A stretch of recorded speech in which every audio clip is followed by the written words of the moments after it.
Okay, ladies and gentlemen, we are now live. Welcome to another episode of A Conversation with Floyd Marshall and my amazing, extraordinaire co-host Okima T. Moore. And And today we are joined by, and I am so excited, we are joined by someone who I have admired for a very long time because this young lady is an absolute talent in the film industry, filmmaker, director, writer, and so much more.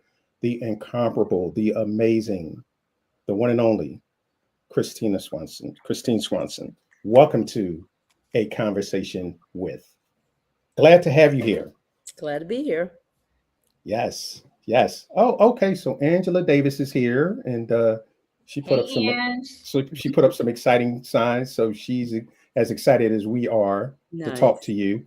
So, Christine, one thing that I always like to ask all of my guests is, how did you get started in the film industry? Okay, well, when I was a freshman at the University of Notre Dame, I chose finance as a major only because I thought, okay, maybe I can get a job. Had no love for it. I took my first econ class. They were speaking Greek to me. And then in my freshman year, Spike Lee came to campus to talk about Do the Right Thing. And I personally have always loved movies. Like I was a girl who would drive to the movies by myself and watch movies, art films, and things like that. So when I saw Spike, and mind you, I grew up in Detroit, Michigan. I said to myself, people make movies for a living? Like I didn't know that. I know it sounds weird now, but back then I did not know what the process was. So Spike really influenced me to change my major from finance to film and TV. I did a little bit of research and saw that he went to NYU Film School. So when I graduated from Notre Dame, I applied to NYU Film School, got in, and Spike was my directing teacher. Wow, that is And the absolutely rest is a long history of just creating films and television. I love that. I started in finance too, but I was already in the business, but working on Wall Street. I quit. I became a full-time creative in 2015. Nice. And at 36, when I left Wall Street, my mother thought I was nuts. Everyone thought I was nuts. So I get it. But when you discovered that you could do this for a living, that this was a career, what was the draw that kept you? Because that was before we were in the space of DSLRs and camera phones and it being so accessible. That's when like you had to know somebody who had a camera because you shot on film. Yes. And you shot on film, so you couldn't waste a frame. Right. All the shooting and retakes and new takes and another take didn't exist then. Yeah. Which is why you're the director you are, might I add, because we are very spoiled. Yeah. But tell me what kept you here? Because I think that Floyd's question of how we got here is always interesting of how someone's journey began. But baby, this thing is hard. So what kept you here?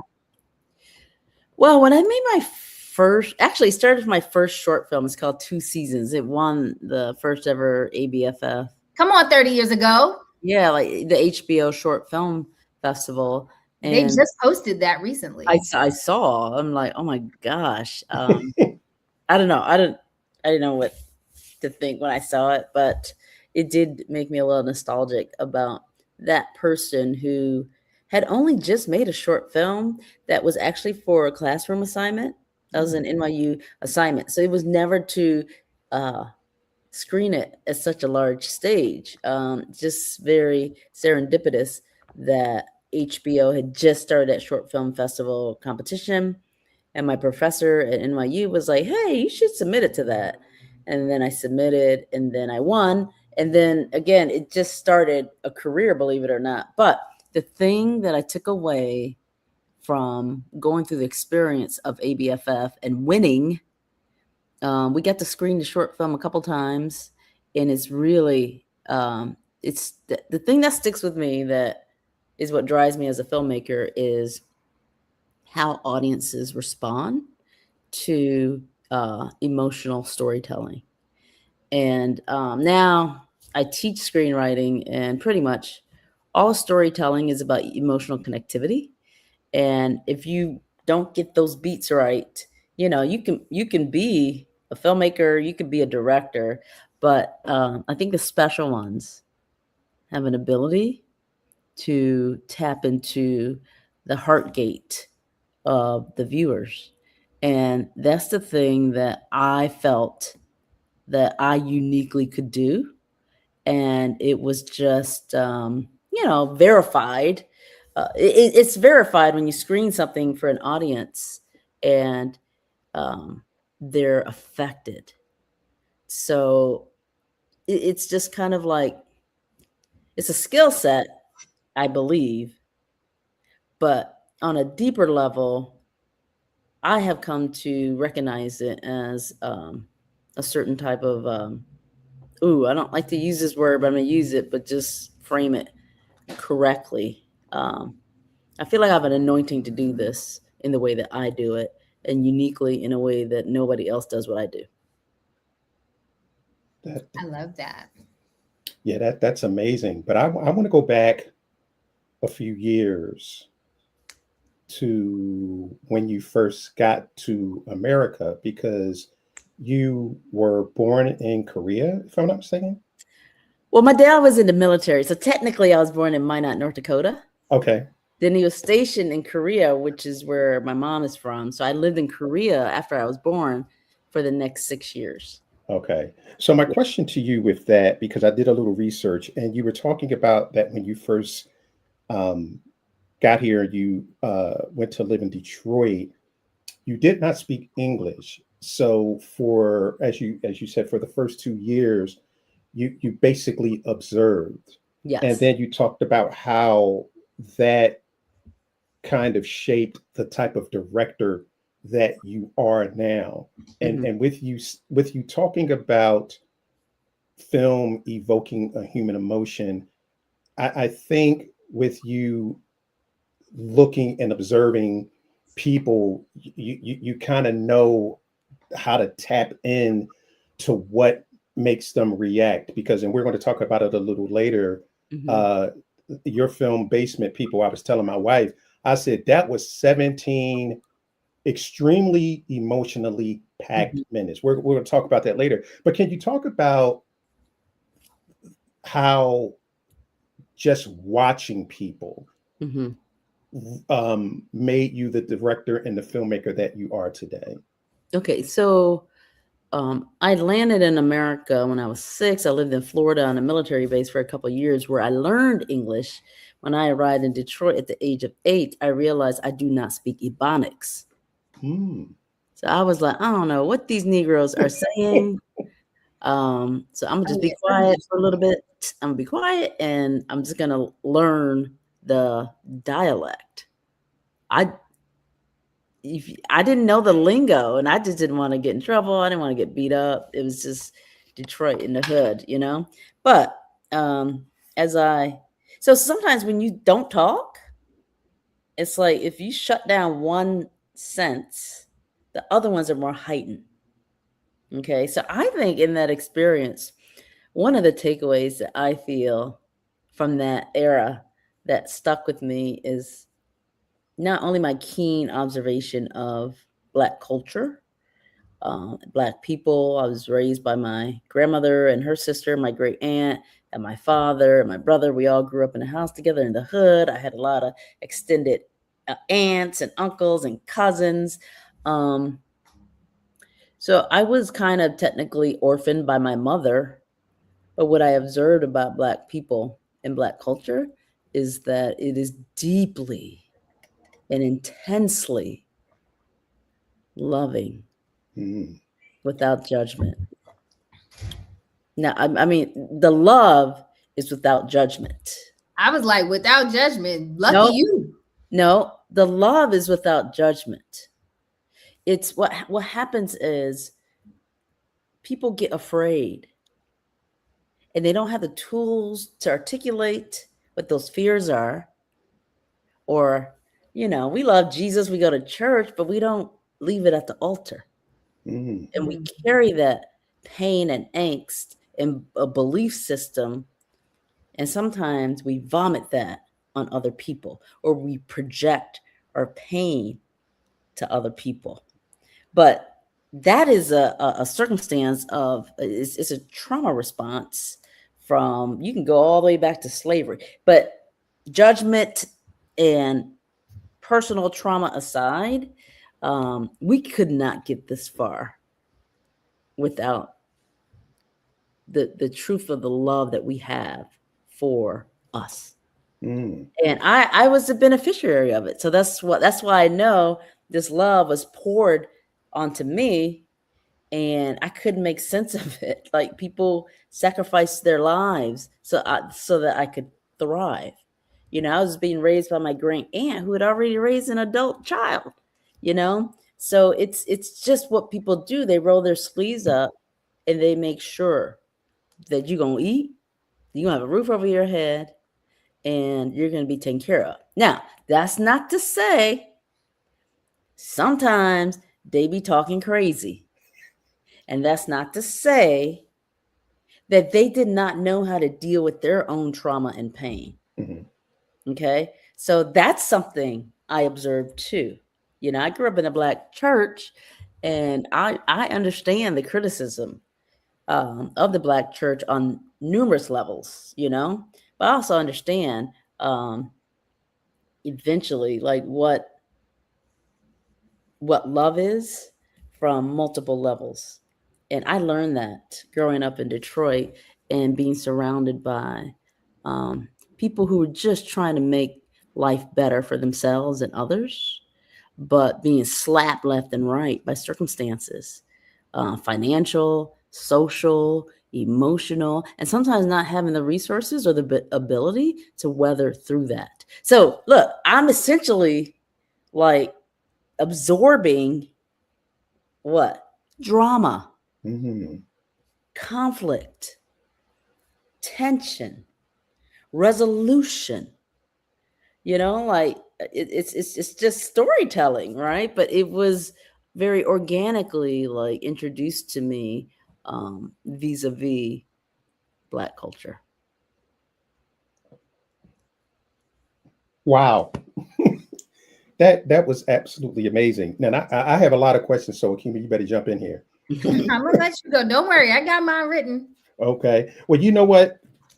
Again, doing my research, Christine, following your career in college, you were selected by NYU as a Willard T.C. Johnson Fellow, which is an absolutely amazing award. Floyd, I'm gonna jump in 1 second. Sure, please. Christine, I'm gonna ask you to sit up just a little bit because I feel like your face is sitting. Oh, there you go. I'm trying to lean in and listen, but okay, here we go. Okay. Yeah, no, I just don't want to lose you in the lower third, and then when we show it, people are like, we can't see her face. Okay, I'm here. Go ahead, They Floyd. said she's dropping that knowledge, but we can't see her. But yeah, but you were selected for the Willard T.C. Johnson Fellow Award, and then you were identified by CNN as one of the most promising filmmakers to emerge from NYU graduate school. Now, the names that were on that list that you were mentioned with, Martin Scorsese, and Ang Lee, Oliver Stone, and then the creme de la creme, Spike Lee. What did that mean for you at that particular time, being a young student coming out of NYU, to be mentioned in those circles? I had no idea. I mean, honestly, like, I didn't, that young, I didn't know what that meant. I did know that it might have meant something good, but I didn't know how to fulfill that. So I kind of looked at it like, I hope I have a good career, that's it. But I'll say this now. I can look back in hindsight, because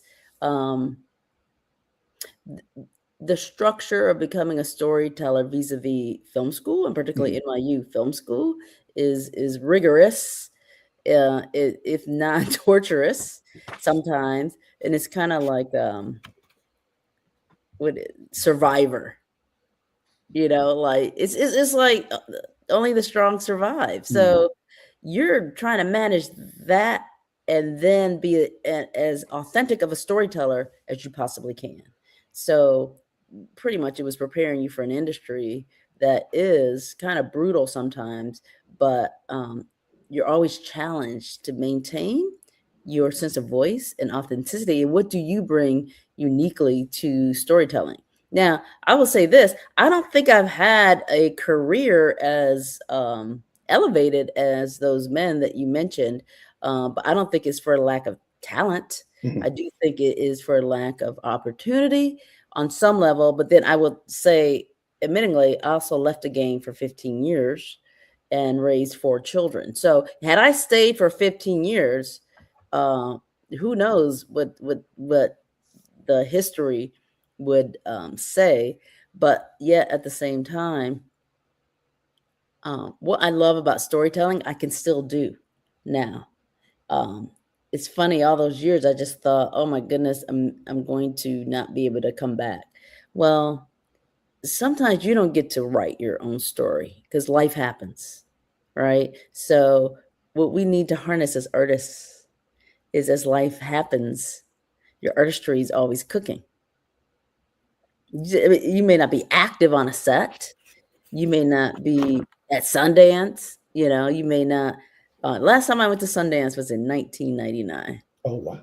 Yes. And then I went back in 2026. Seems like I missed a lot of Sundances, right? I've never been. Yeah. So you ain't missing nothing. Is what I'm saying is like, when you arrive, there you are. So that's kind of like my point of view of working in this industry. It's more than just telling stories that you want to tell and being an artist. That's like half of it. The other half is strictly business on a level that if you don't mind it, then you don't work. Let's talk about that a little bit. As we know, the industry has shifted tremendously over the years. And in just the last 2 years, actually, let's say last 4, it is imploded, exploded. It's done all the things. Talk to me about the business you need to mind to be at least even functional in the industry now, from your point of view. Well, it depends. Like, I would say starting out now, trying to be a movie director is probably is harder. It's like I can name 5 people on one hand who may be able to get a movie made. 5 filmmakers, if that are Black. And then don't be a woman. I can't even name one woman director who can greenlight a movie today that's Black. I mean, unless I'm missing somebody, but I don't know. Like, maybe Ava, maybe. Last movie Ava made, she financed it outside of Hollywood. Mm-hmm. So I'm talking within the system. Studio system. Yeah. Like, anybody can make a movie, though. And let me tell you this, anybody can make an independent film. So I'm not talking about that, okay? Because I'm just like, if you have a story to tell and you can figure out how to do it, you're a director, go do it, Mm-hmm. I'm saying working within the system, that's another whole thing. It is what it is. Like, I don't, people, you have representation, you have meetings, it's the meeting. The studio system is done in a way that services the studio, first and foremost. Mm-hmm. Sometimes not even the story. Okay. Most of the time it's not for the story. Well, they all say it is. We love the script, Oh, we love it. I'm like, whatever. Okay. There are people who work within the studio system who are lovers of story. They do exist. But there's the pressure of, we got to make this money back, or, who we got to get butts and seats and stuff. So there's the pressure of the economics that make it skew a certain way in terms of artistry. Okay. But on the indie side, because I've done both, you can do whatever you want to do. The key is getting people to watch it. It's always been distribution, still is distribution. So that is the thing that I would encourage people to unpack and understand, because now you can build an audience. And I don't like to simplify things because it's hard even to do that. Like, I do like to throw out Issa Rae as an example, but I also put a little asterisk on it. Ain't been an Issa Rae since. So just know, like, yes, it can be done, but who else? I don't know. You know? So there are examples, and yet it's still hard. Yeah. So what do you advise to both those trying to come into the game now or those who are in the game trying to sustain some level of opportunity here? Well, it depends on what's your goal. So let's say someone wants to someone wants to create a sustainable career, even as an independent filmmaker. Like what would you say that that's something that still can happen? I would ask, like, who would you model that after? Like who? Mm. Like, what's the example? Like, we don't have to reinvent the wheel. Like, well, and no, I agree with that. Like, okay, so for me, I'm coming behind, like, I feel like I'm aligned with more of the use of the world because I worked in the studio system and now it doesn't exist really for me anymore, if for anyone. Mm-hmm. And so now I'm in the independent space. And so you've taken that opportunity and like also flipped it into episodic directing, into, you know, different lanes that will still sustain teaching and public speaking. And so do you think that it's a idea of a modality of diversity so that you can tread water and keep it as, you know, keep your head above it as much as possible while still trying to create what you want to create? Or do you say, you know, go sit in somebody's office and do this on the side? Like, what do you tell the person that's like, I want to do this, but I also have to buy groceries and gas is $9. Okay. So the question I ask again, what do you want to do? Like who is a model of like this? If I could do this, then I can tell you how to do that. But I think there's no answer that's going to satisfy that question because everybody's path and trajectories are different. Mm-hmm. Now, if you want to make a living as a director, TV is the best way to make money consistently. But you're a director. Like television is a showrunner's medium. Movies is a director's medium pursuant to the studio execs, right? Theater is like an actor's medium, right?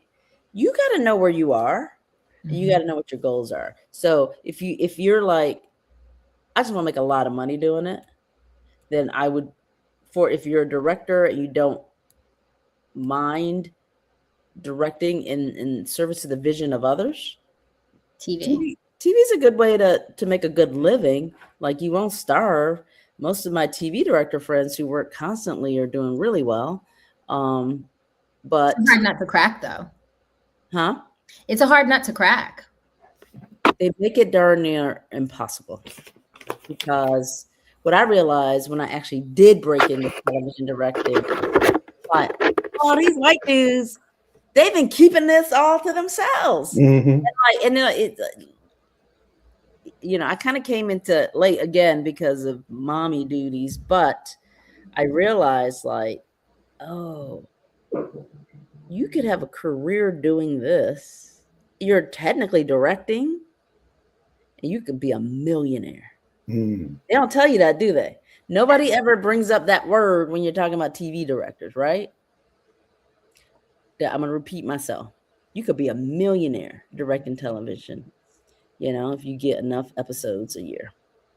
Now, if that's what you want, then you focus all your energies on how to break into that. Now, that's a whole segment. Like, that's another show.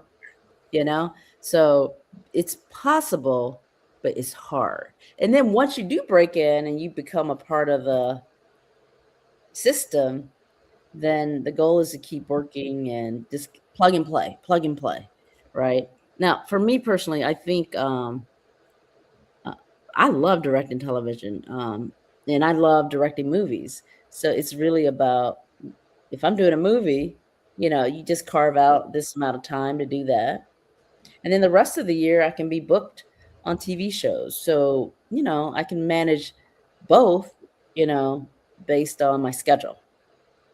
So that's ideal, but I still don't feel like I'm at the level where I want to be as a movie director. I think I have reached some heights as a TV director, and to the point where, I was asked to be a producer director of a series. So it's like I've cracked that nut in a way where it's something I feel like I really excel in, and I love doing, mainly because I get to be on set, I get to direct actors, and I get to work with crew. It's like that is that's my Happy place. it is. And like I'm like a fish in water on set. Like I'm a production person, and that's been ingrained in me since I was in film school working on 30 plus short films, So outside of production, like, I get antsy. Like I write, but I love directing most, So it's really what the jobs are that are presented in front of you. And you try to make a living doing that as well. Can you make a living? Yes. People do it all the time, and they do it at a high level. If I had the secret to how to break in or how to crack that nut, I would write a book and sell it. But I don't know the answer to that beyond, as you guys know, our business is really about relationships and hustle and a lot of politics, before you even get to do the art. You know what I mean? But nothing stops you from doing the art.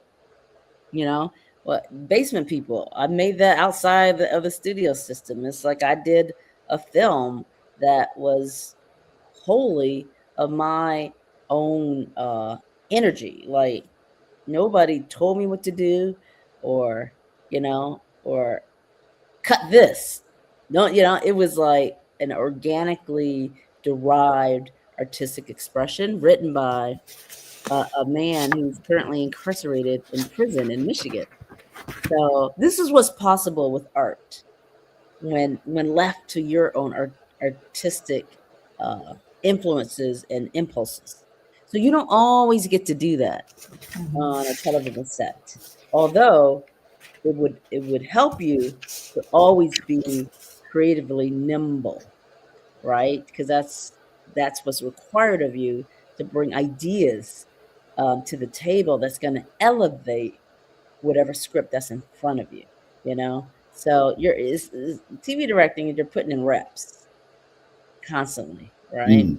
Filmmaking, you're creating something that's going to have resonance on multiple levels, So, and it's you are the author of that film.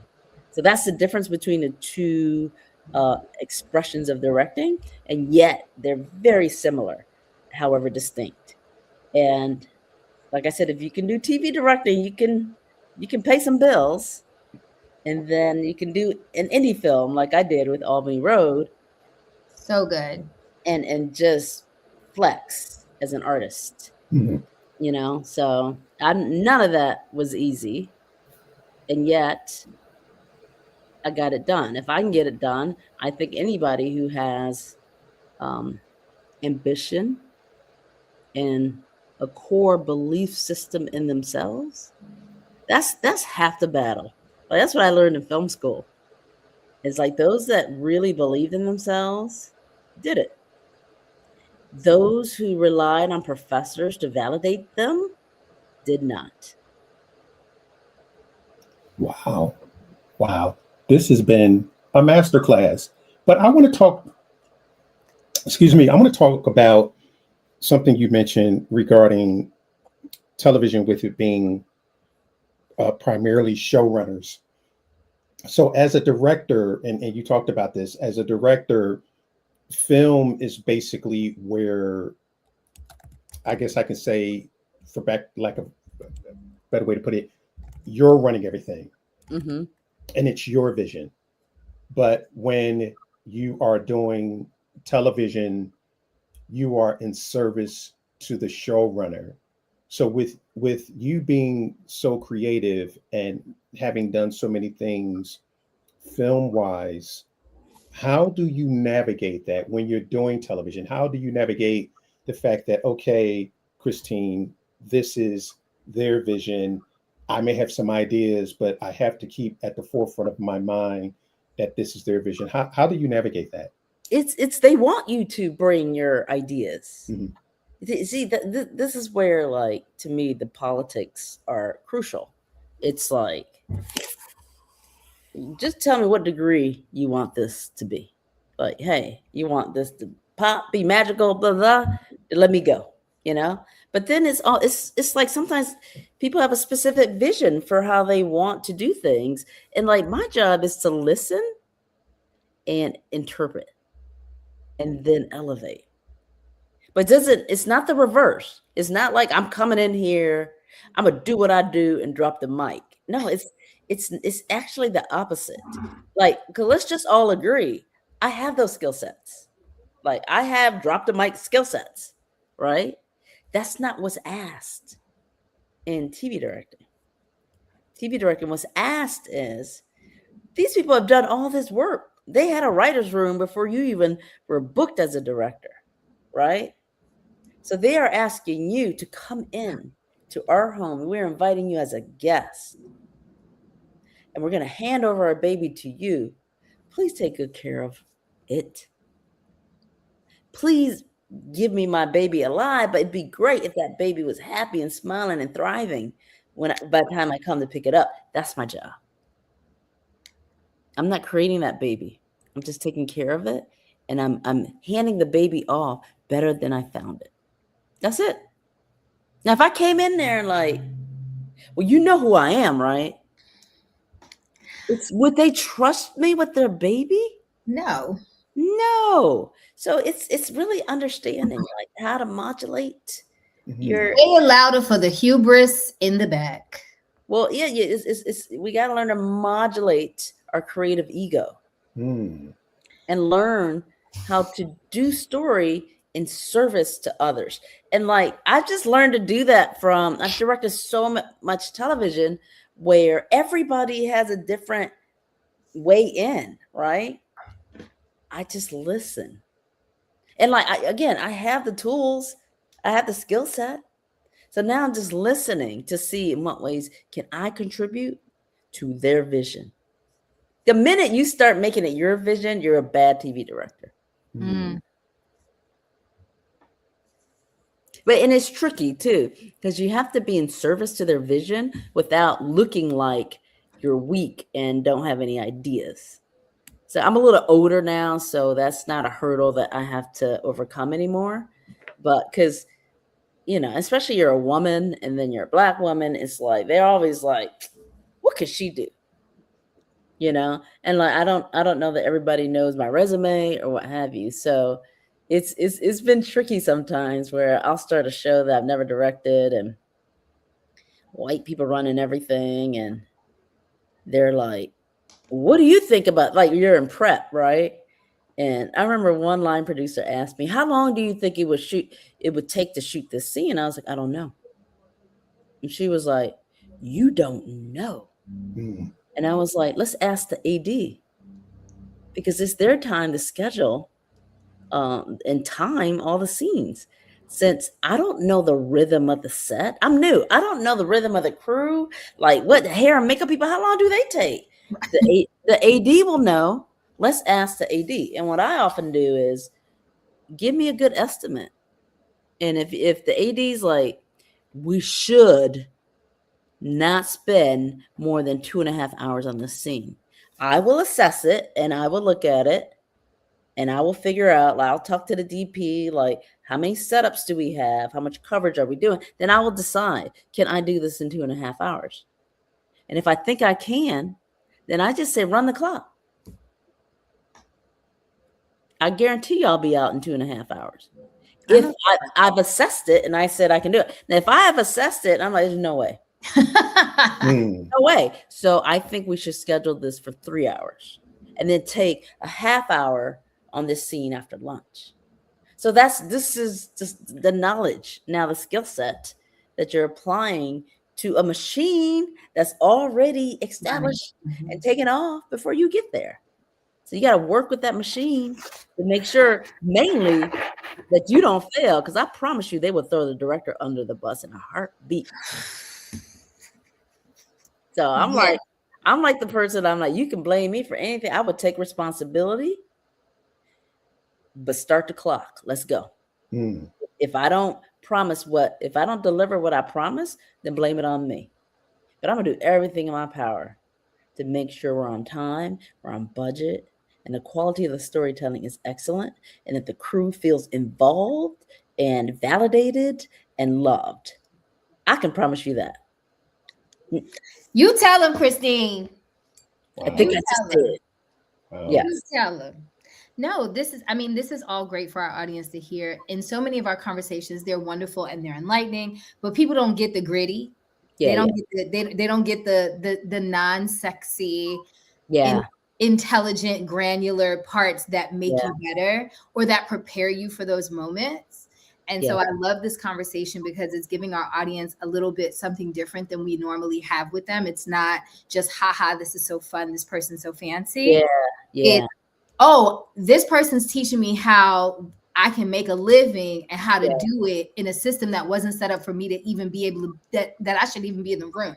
Yeah, and we should be mindful of the fact that before we get all, sensitive about, well, it's hard to break in, they won't hire me. Listen, we're dealing with episodes that are anywhere between $3 to $10 million, right? So you got to think they're gonna hand that over to you if you haven't done anything. Make that make sense. I'm like, I'm not sure I would do that. So you understand, like, people are very intentional about making sure that people are prepared, because if everything goes wrong, it's just money that's blown. You don't want that blame. So just know, like, you can't just jump into TV directing and you ain't done nothing. That's why people shadow. That's why people, like, you have to have done a lot of stuff and have the experience of leading a crew, and honestly, more than just on short films. Like, a feature film will show, like, I did this with a crew of 50 people and my film made it to whatever, and it's award winning. It shows what you're capable of. Right. So that's, now, mind you, it ain't rocket science. But there is a science to it. It is. And so most of us are not privy to the information and granular knowledge that I had to learn the hard way. And I had mentors.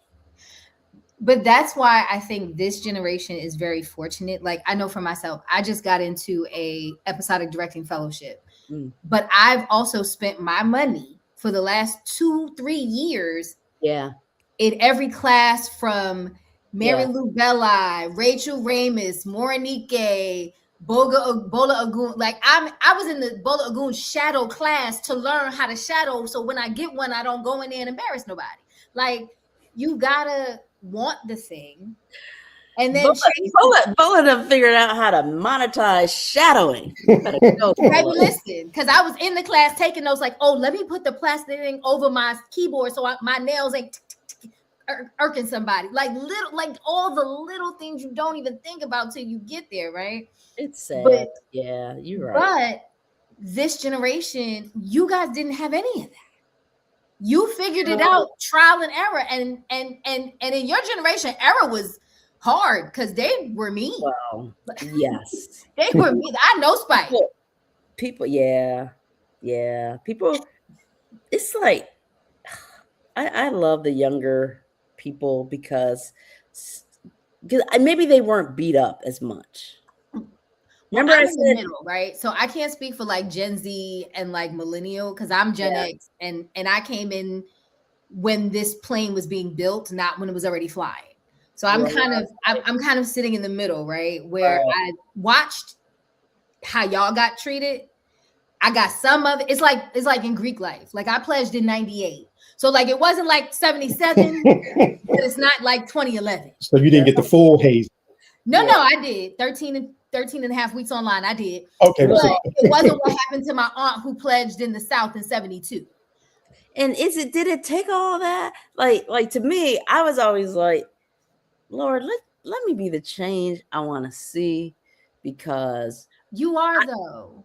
I'm trying, because I don't never want to be nobody's stumbling block. Listen, you know? Christine taught a class for us here in Brooklyn, and literally our members are still talking about you and how you teach and how palatable it is, but how honest it is and how thorough. Because Christine teaches a, tens of $1,000s program over a course of like a month. She gave them pay what you can in an afternoon, and they still went away feeling like they had all the things, right? So you are that thing. Like even how you allow me to have access to you. You don't have to do that. You didn't have to be on our show. You didn't have to make yourself accessible to our audience and to us, me and Floyd, and you know what I mean? Like, and so you are being the change, right? But you're still giving them the honesty. Like, I'm here and I'm not going to beat you up with this information, but this information will beat you up if you don't get it. That's right. Because I was beat up, which is why I know this. I don't want this to happen to others. Yeah. You know what? And this conversation is a perfect example of, the anointing and the work that you're doing, because I'm normally not this quiet, but I am I'm just soaking all of this up, because I'm actually learning so much. And, what you said earlier, well, a couple of things you said earlier, but the one thing that really stuck out to me, with you talking, was how much of a business this is. When you're talking about $3 million episodes and $10 million episodes, and people getting upset that they might not get access to that, missing out on the very important point of, this is someone's money, and they're not just going to entrust it to anyone. And I think, when I'm online, oftentimes I'm seeing people saying, well, they're doing gatekeeping. Yes, they are. But if I'm writing a $10 million check, I'm gating something. Right. That's right. It is what it is. And in this economy, if I'm writing a $1 million check, you still got to and that's the thing. I came up in an era where it costs that much to do movies on film. We're not there anymore. So I see the opening now more so than ever, where you don't need to spend the energy in terms of knocking on Hollywood's doors, because they don't exist anymore. Because Hollywood doesn't know what it's doing beyond tempos or a black movie every 2 years, like it's, and only 5 directors work on them. You know what I mean? Like the odds are against you there. Okay. Where it's not. I just read about, who's this guy? Country Wayne. $600,000 a month. But it's crazy because we don't get paid for them skits. Oh, okay. Listen. Another episode. I've been in a few. Okay, I ain't never got a check. Let me say this though. That also has been an example that has been set. Before there was a Country Wayne, there was a Tyler Perry. Okay. You have to mind your business. That's why you're probably in SAG, aren't you? Yes. Okay. Yes. So what did SAG say? Well, that's why I don't do. Well, when I was doing them, I wasn't active, but I know I can't do them now. And that is how your union protects you, because they cannot go after people who ain't try to follow the rules. Yeah. So I'm not mad at him. Like, he still does what he does without SAG. Kudos. Because those are also systems that you have to break into, where they make the barrier to entry artificially high. Mm-hmm. So it tends to negatively affect Black and brown people. Yeah, no, I tell young people all the time, don't join until you have to, because Yeah. in this day and age, if you're not getting, you don't have a rep and you're not getting in the big rooms, Yeah. it's more harmful to you to be union Yeah. than not. There's more non-union work out there. There's all the, there's so much non-union work out there. Don't join till you have to. Yeah. So you have learned that, and it's like others need to learn how that economy works. Like Mm-hmm. there's Hollywood, and then there's the rest of the business that keeps going without interfacing with Hollywood sometimes. So there's a lot to learn that we don't know that we need to Yeah. learn. Yeah. Even during the strikes. I mean, I had to produce and developed a unscripted show for Stars during the strike, and we got to shoot because we were unscripted. That's right. Yeah. And so, yeah, so like even understanding but it's the same thing you said. It's the diversification. Like you do television, and that gives you a nice, life to buy pretty glasses and do all the things you want to do. And then you can go make the Albany Roads and the Basement Peoples. But as we're having this conversation, we cannot, as we are winding down. But before we do, we must talk about Basement Peoples. Let me tell you, I was sitting there crying, ma'am. I just need you to know that my childhood was very loud and chaotic like this. And so watching it, I was so like, yes. And I loved the twist. I'm not going to give it away because you have so many screenings coming up. So we want people to go see. I'm not going to give it away, but the twist was so beautiful. And the way that you visually built the world. Mm. When she said, that's rented. Don't you be drinking. When she told Riley don't drink on her couch, I was like, oh, I remember. This is why your grandmama had slip covers. There you go. Yes. This is why your grandmama had plastic covers. That's right. Them slip covers, they be triggering, but Baby, don't let it be summer. Because then it's a fight between you and the couch to get up. Right. And but you couldn't spill nothing on the couch. Yes. But that was so funny. It was usually white. Yes. But I used to work for like the Color Time, the people that did the couch rentals. I did that not too long after I got married.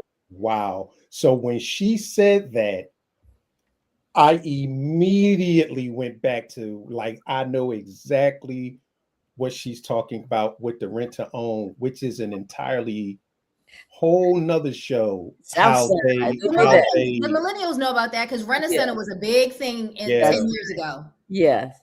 No, it was great. And your young cast was wonderful. The little girl was so cute, but she was so good.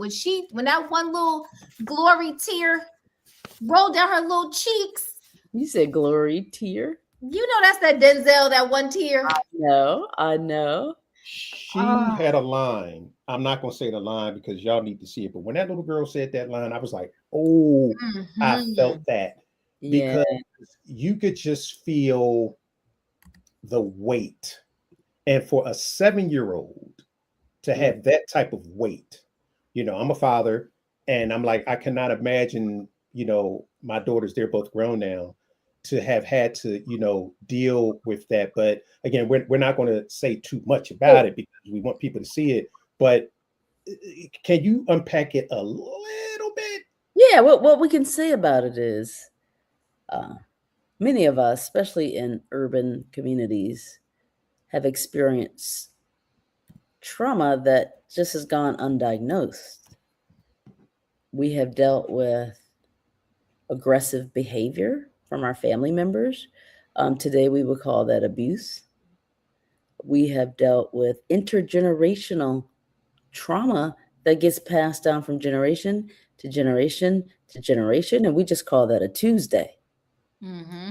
So it's interesting because I screened a rough cut of this to that Brooklyn audience when I taught that workshop. And I asked the audience members, grown people, I said, how many Tinas are in this room today? Handful of cars. Every single one of them raised their hands. Practically. So what is that? See, this is what I'm saying is I love Black people.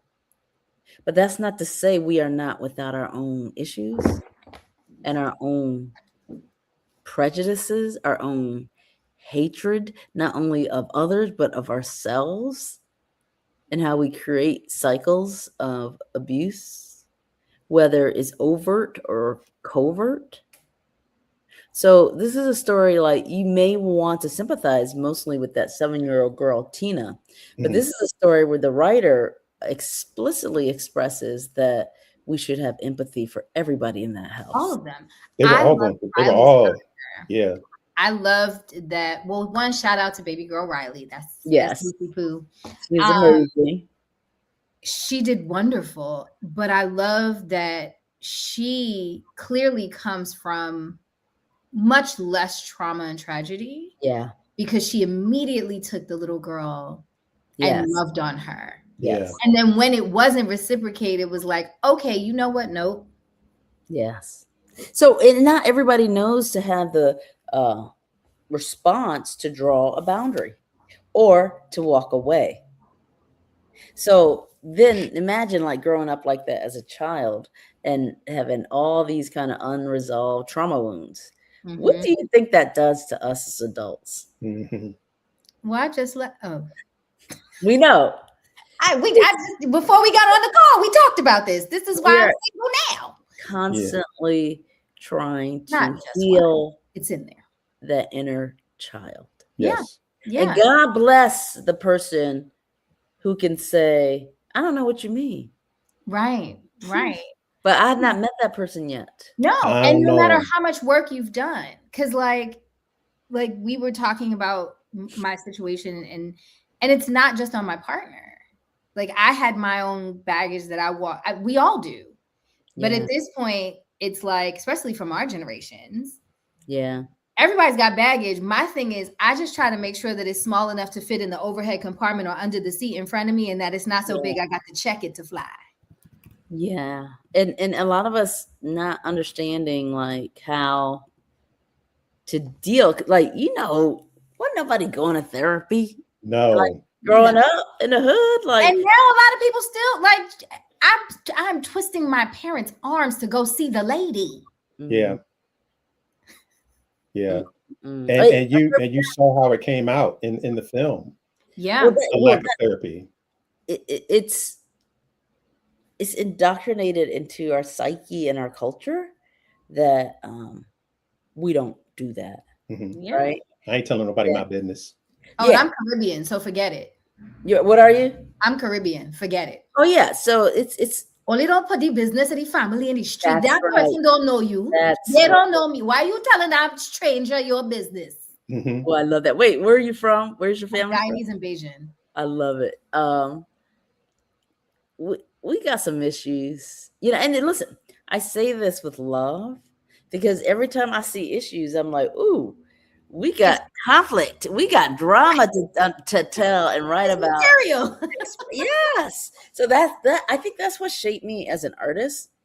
Is I didn't know I was an artist until well into my adulthood, but what I was doing was all that stuff I observed. I was now like pulling it and just expressing it, and not always like. It's funny because I don't know that everything is deeply personal per se, but when I read this Basement People script, I was like, I felt like Tina a little bit, but I feel like I dealt with benign neglect. Mm-hmm. So all that means is like we were latchkey kids. Mm-hmm. Like wasn't nobody waiting on us at home to feed us per se. There was always food though. I'll tell you that. But you know what I'm saying? We were forced to be independent. And I can say this now as a mother. We were forced to be independent well before we should have been. But it's the adultification of children. That's right. In that era. And like, even now the conversation is, it's less the latchkey kids and the adultification. It's the parents learning how to not be that or do that. Mm-hmm. And now you have like the uptick of autism and special needs and like what that means. And oh my gosh. And so now it's like our work means so much because somebody will watch that film. They will watch Basement People and they will remember themselves being the Tina. Or being her mom, trying to disassociate from the thing, or being her aunt, navigating the thing and not even owning the thing, or you know what I mean? Because this the sandwich generation, right? Like I'm literally raising my mother who doesn't even know who I am or who she is half the time, but I'm also raising these kids and trying to raise myself because my own little self ain't got nothing, right? So it's like our work is so important because the dialogue is now starting and happening. Amen. Right? The dialogue now can be the deterrent. The dialogue that it incites from seeing the work is what makes people think twice before they do this. Amen. And the dialogue is the therapy. And right, so it is its own for those that are averted to therapy of the standard type. This is still a therapy of sense, and that's why we make the things we make the way we make them.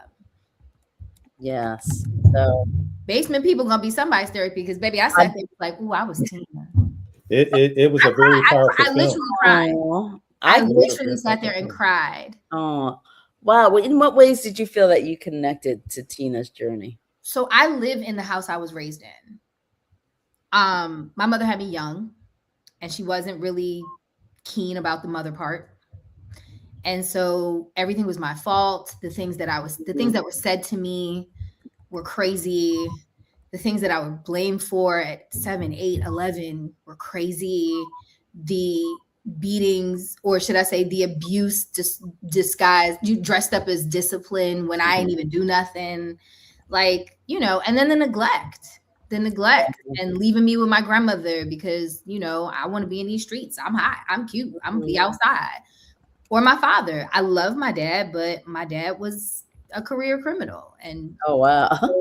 And an undocumented immigrant. That's a TV series. Look at see, like you got a story. You know what I mean? But he was an undocumented immigrant. So his criminality was to provide for us, right? Because he couldn't work here. Blah, blah, blah. Being deported, not seeing him. I didn't see him or my home country for 31 years. Wow. You know what I mean? So watching that, I'm like, I had, you know, the Uncle Keith was my Uncle Norman, only he was a functional crackhead. But he was the only person that I could like relate to. Man. Yeah. And literally they used to lock him in the basement at no. night so that he couldn't steal stuff from the house. But my grandmother refused to put him out. So her answer was, well, we'll just lock him in because there's an egress if anything ever to happen. He can get out, but he can't get into the house to take nothing. But see, remember I was saying, like, that's love. It's warped, but it's love. Yes, it's both. It's I won't make you be in the street, but you also not gonna keep stealing my stuff and, you know, selling my things. So I'm gonna lock you in this basement with some food and some water and some air. Because I'm not gonna put you on the street, but you can't steal my stuff either. That's deep. Because she could have put him in the house now and see all the locks and there's a latch on every single door in my house still. And people are like, why do you have all these locks? I'm like, I don't use them. It's a long story. But so that's trauma, girl. But because I have fortunately, because I do go see the lady. Yes. And been seeing that lady since I was about 10. Yeah. I cried because I was Tina, but I also can sit here and appreciate that I am not her anymore. Amen. And that little Okima is not her anymore. Even when Big Okima gets hurt, even when Big Okima, like what happened in the demise of my relationship hurts.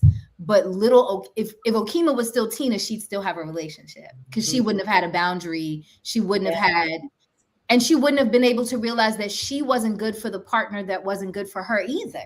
Yeah. Right? It's a two-way street. I'm not going to just blame her. Yeah. So it's like, but watching the work takes me through those cycles of thought to say, I remember when I was that person. I celebrate that I'm no longer that person. I pray for those persons that are still that person at this big age. Wow. All of that. So those are the dialogues that your work incites, and work like that incites. And that's what our job is in the community when we get to decide what we're making and why we're making it. And we're not in the studio system where we have to acquiesce to the vision of someone else. Wow. We can make the things for our community that will help them when they won't seek help themselves. And that is why, like, it's important not to negate our own personal journeys of struggle.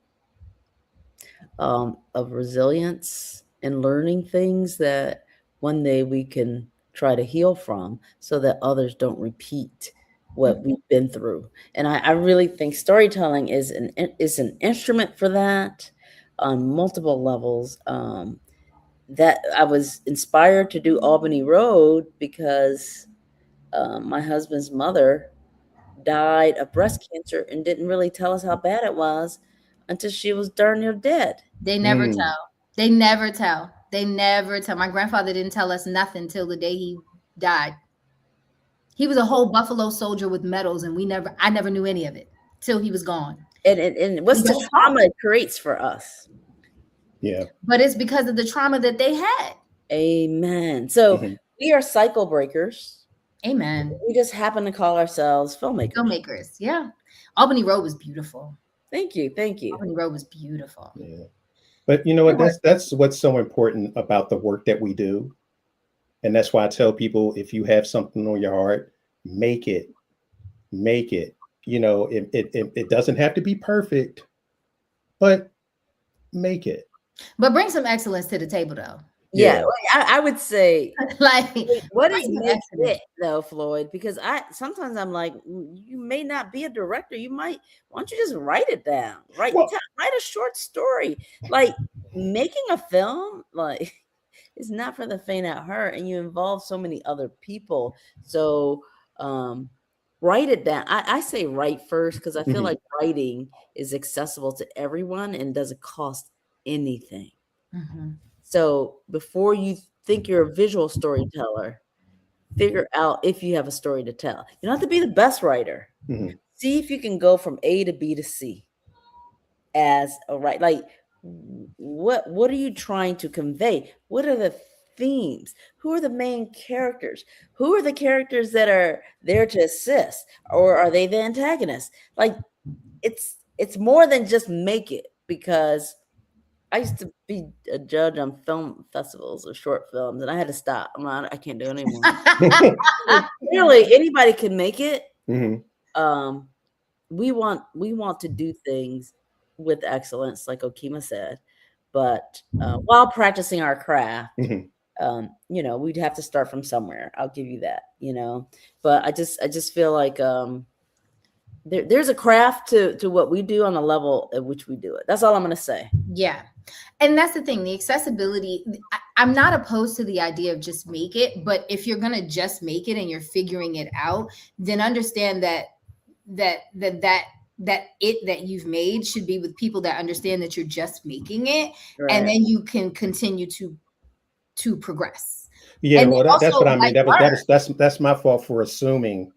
See, I assume. And you said just to make it. I've been doing this for a long time. Because you're talking to a lot of our audience. They are right. filmmakers. I'm talking to people that have been doing it for a while, but you please go get a team, because I judge films too, Christine, and I'll be like, Lord, please. just hand me that dull butter knife, the hot dull butter knife, so I can poke my eyes out. Because if you're going, let me rephrase that. If you're going to make it, please get you a good team. Get people that actually know what they're doing, because like you said, filmmaking may not be your strong suit, but you may be a strong writer. So you build a team. So, okay, I'm the writer, you're the cinematographer, you're the editor, you're the this, but you put people around you that know what they're doing, and then you go make it. Because what you want to do. Or go learn. Like I said, I have been in every workshop, class, every, showcase. Listen, I didn't get to go to film school. I was still paying back Brooklyn College. So I didn't have money to pay Tish. I did NYU's certification non-matriculated program because the same people taught it. That's work smarter, not harder. Look, baby, I didn't have it. So I have literally been in every drop-in that I could, and thankfully I have, like, Mornike is one of my personal mentors. Love her to pieces. You don't know, but I'm about to be in your pocket in a hot second, Christine. And you know what? I'm wrong with that. Volunteer. Yeah, and right, and that's the other thing. Like, go show up. And if you want somebody to help you, it's not so much. Don't always walk with. You have two hands for a reason. I'm coming to Christine and I'm gonna be like, hey, I would love to shadow the next time you have an opportunity, but also how can I help you? What do you need? What can I provide or support in the midst of that? Because take don't get you nothing either. No. But not answered. No. And that's one of my favorite books. Listen, you gave these people all the things to think about today, honey. Listen. We are so proud of you. We are so honored that you came and blessed our show. Congratulations on 30 years of winning things in these streets.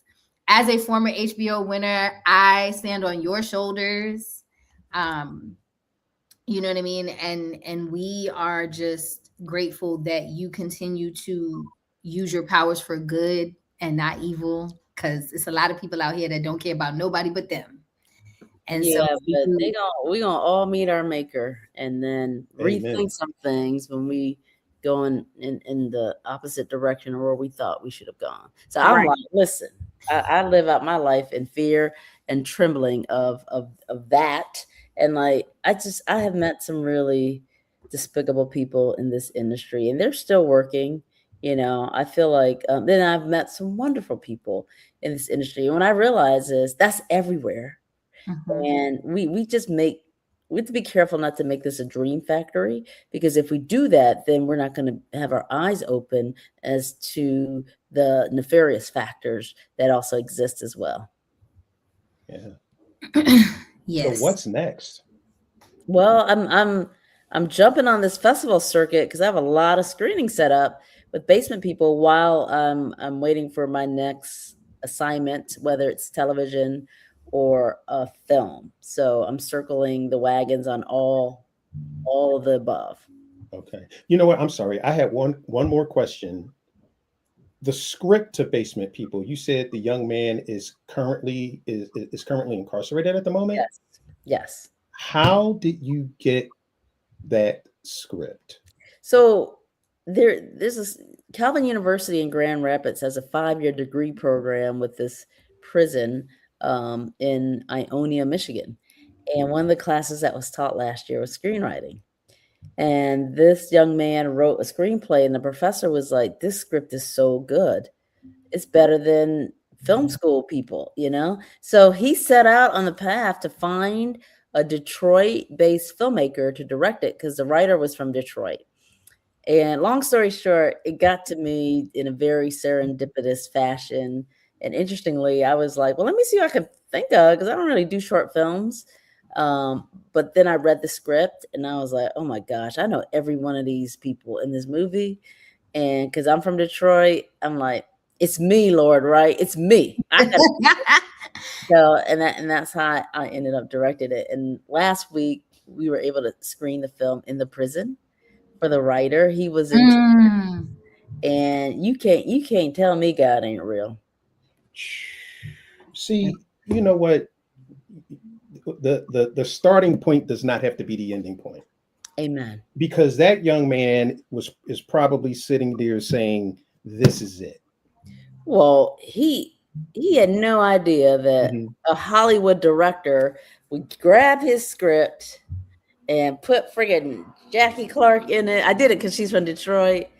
Deborah Joy Winans, who's from Detroit. I wanted some Detroit actors.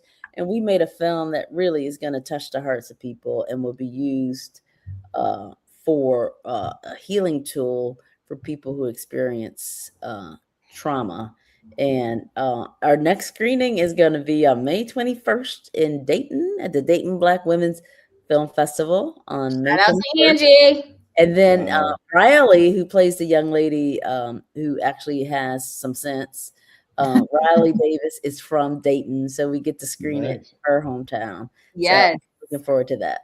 Yes, I love it. I love me some Riley. No, and her mom, Angela, is a force of friggin' nature. So Angela's like my big sister. I'm actually going to be directing Angela's feature once we can find the bread. Yes. Angela's amazing, and she's raising an amazing young woman. Yes, she is. And she was like, Angela's like, I got your Rihanna. It's Riley. I'm like, Angela, I'm casting people from Detroit.